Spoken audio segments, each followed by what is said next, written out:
Hey, I'm back. We're in week 8, chapter 4 of our new Photoshop or our Photoshop book, Adobe Photoshop Creative Cloud Revealed, and we are working on making selections. Um, I have moved the tomato into the kitchen table document, and now we are going to use the move pointer to drag the tomato selection, which we've done. Then we're opening the info panel. So we're going to go to window, and if you don't have that open yet, whoops, let's see, where is it? Oh, window, and down to info, and there's the info panel. And we are going to drag the tomato so that the bottom of it snaps to the guide at approximately 450Y.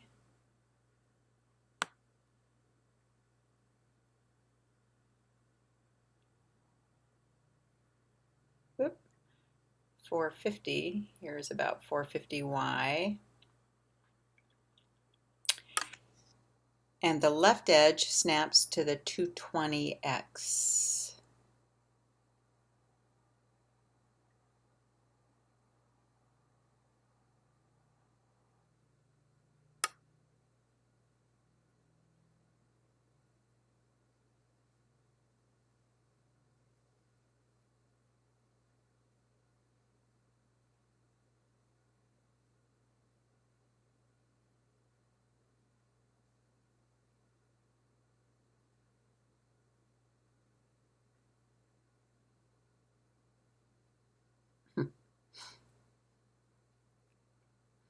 Okay, I'm going to try this in just a moment. Obviously, I've got this wrong. So I'll be back in just a moment as I check out my positioning.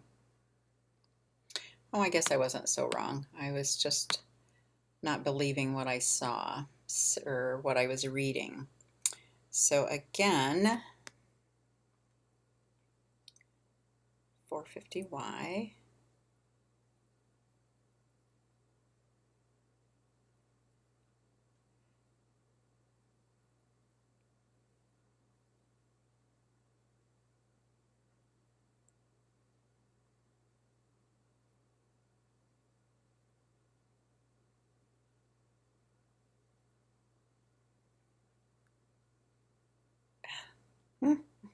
Okay, 450Y, that's close enough, and 220X. Now we are going to, and well, that looks a little weird right now. You'll see that as I look at the image, it's similar to where it needs to be in, but we're going to do the defringing first, and then we are going to reposition the tomato layer so it goes below the coffee cup. All right, so we've got the tomato layer highlighted, and we're going to go up to layer, and we are going to go down to matting, and we are going to defringe this tomato. We're going to put it in at the width of 1 pixel and then click OK. And I'm going to zoom in to see how that looks. Better, not the best. I'll show you what I would do if I were actually doing this for a job. I would probably pick up that little white pixel and delete it and do a select and deselect and see if that looks any better. Somewhat. I might even pick up that next pixel over there and delete that as well. Do a select and deselect, Command or Control D. And then I'll probably just show you what I would normally do anyway if I were doing this for work. See how I've got that little chunk out now? I can do a couple of different ways. I could either do it with the clone stamp, or I could do it with just copying and pasting a couple of pixels that are of like value there. If I wanted to just copy and paste it, I would just do a real small selection, something like this. And then I would do a Command or Control C and Command or Control V. And then I have pasted that. I can just click and drag that to kind of fill in that little spot. And do a Command 0 and see how that looks in the overall scheme of things. Not too bad. Although I probably would, again, this is how I spend hours of my time. I probably would fix that so it looks a little bit more organic and less geometric. Okay, I'm going to move on now. All right, so we have defringed it. Then we are going to take this tomato, and since these two are now very part of the same image, I'm going to select the both of them, and then I'm just going to merge those layers, hopefully. Now that they've become one, I am going to take that layer, the tomato layer, and you'll see since I merged them, it lost its name, so I'm going to rename it. And then I'm going to move it back behind the coffee cup, and then I'm going to reposition it just simply because either my measurements are off, or let's see, I actually want to move this a little bit over like that.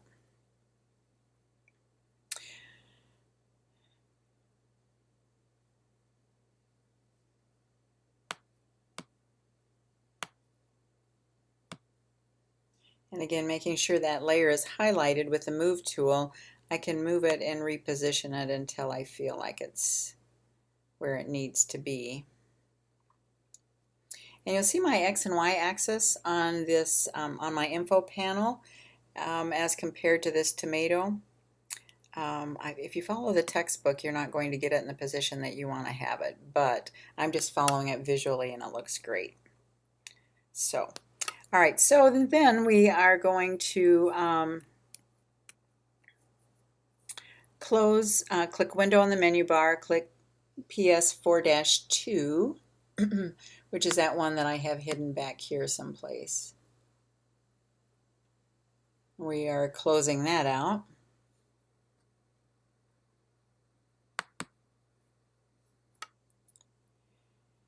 And we are going to Command or Control S to save our changes in this document. Also going to close that one out.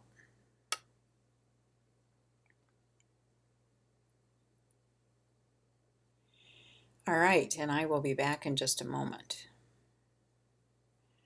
All right, I'm back, and in this exercise, we're going to move and enlarge a marquee. Remember, the marquee is one of the selection tools in the Photoshop toolbox.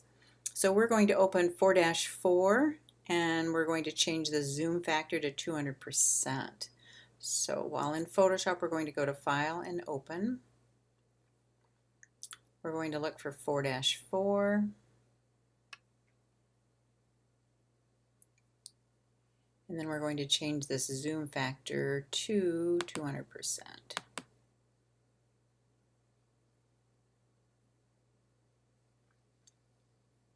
And I can tell I'm at 200% because I'm checking out my tab up here. All right, well, we're going to get the elliptical marquee tool, which is underneath the rectangular marquee tool. We're going to click the new selection button on the options bar if it's not already active, which mine is. And we're going to drag the marquee pointer to select the area. It says from approximately 150x to 150y.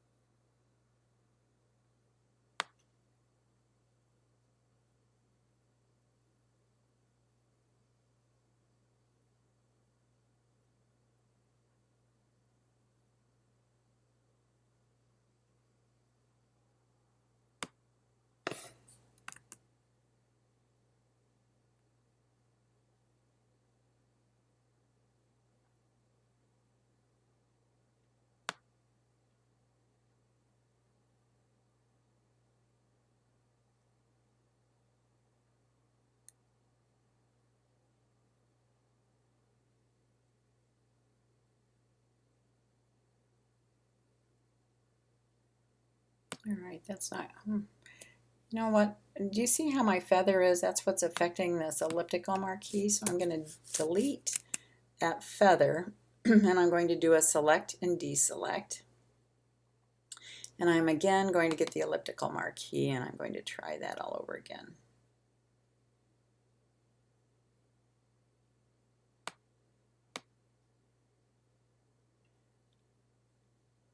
And it won't let me just leave 0 in there, so I am going to just do 0.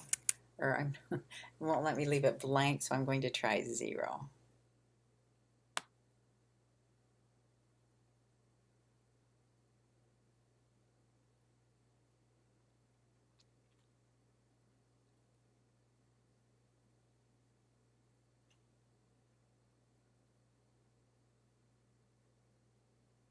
I'm going to make it a little bit larger, and then I'm just going to arrow that up a little bit because it doesn't seem to be quite fitting the area that I wanted it to. Still might be a little bit bigger, but let's go with that for right now. We're going to position the pointer in the center of the selection, and then we're going to drag the move pointer so that the marquee covers the casserole at approximately 250 to 165.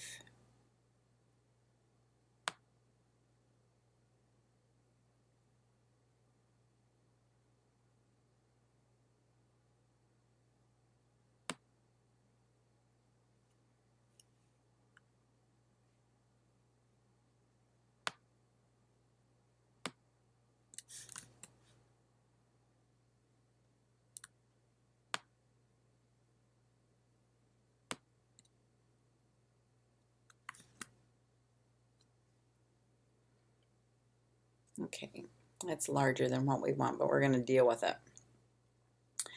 We're going to click on the menu bar and select similar.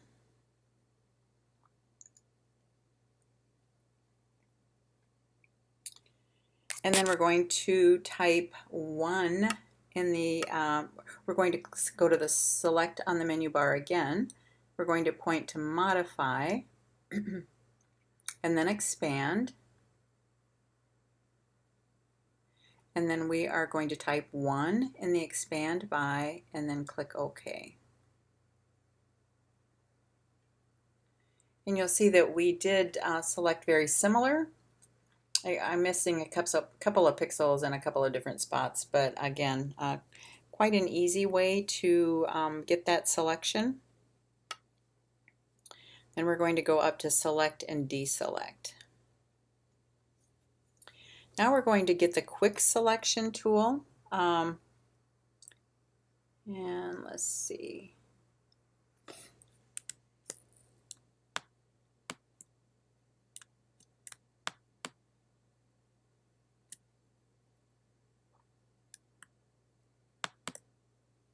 I have to figure out where it is first. It's under the brush, I believe. Nope. Oh my goodness, let's see.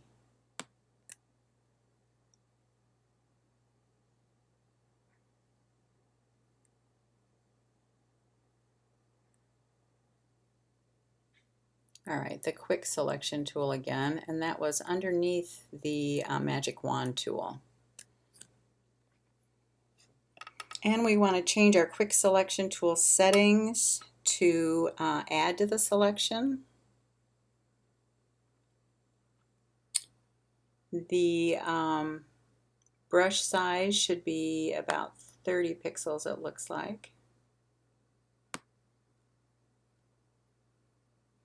And then neither one of these should be checked. I'm going to verify again that the brush settings are 30 pixels in diameter, 0% hardness, 1% spacing,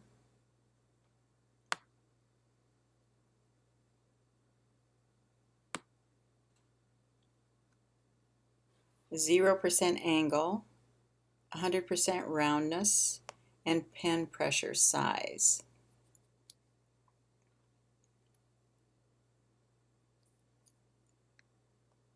We're going to position the pointer in the center of the casserole.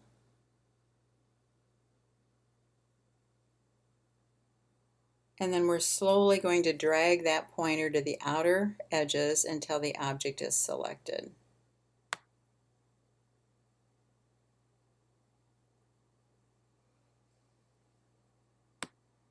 How cool is that?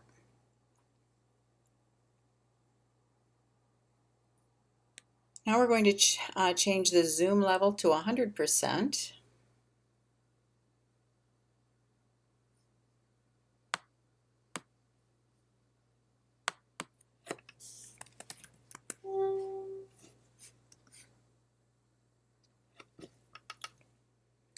We're going to get the Move tool, and then we're going to drag this also into the kitchen table image.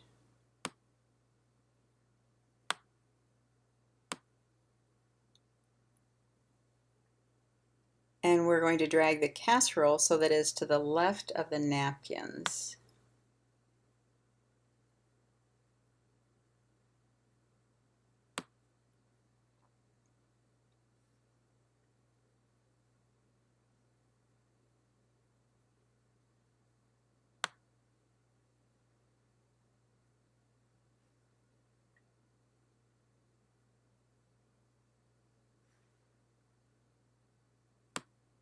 Now we're going to defringe that.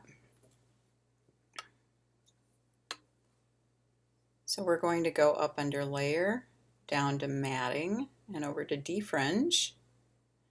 We're going to use a setting of 1 pixel. We're going to click OK. And then we are going to name this new layer Casserole.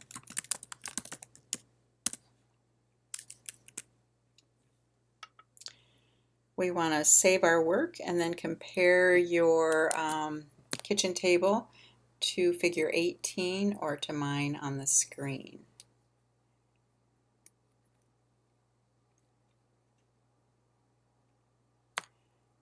All right, and I think that's going to do it for Chapter 4 demos. If you need, however, additional demos to help you through the exercises, be sure and let me know, and I will be happy to do that.